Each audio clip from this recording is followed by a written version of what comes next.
So earlier this week, this one's super dope. Claudia announced that they're going to do an indigenous justice committee that's going to be assembled.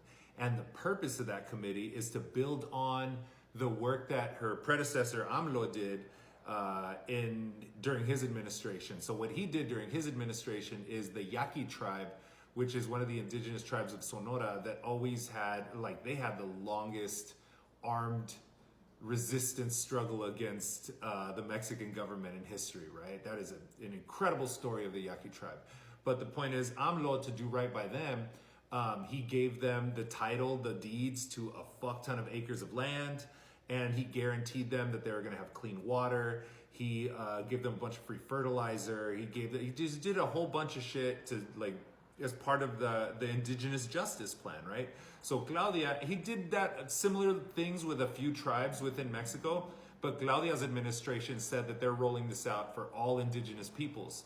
And the constitutional reform that she's proposing for this, not only did it get translated in 68 indigenous languages, in specifically for all those communities to understand it, but she's announcing the same thing. There's going to be basic, every indigenous tribe is going to be guaranteed clean water. A bunch of land is being given back to a bunch of indigenous tribes. Obviously, there are going to be specific cases that are going to need different stuff like infrastructure building or this and that and the other. And that's why she also announced that they are going to be paying a direct budget to these indigenous tribes individually for them to use however they want. And they're going to be giving a bunch of money for infrastructure projects that those indigenous peoples want to do.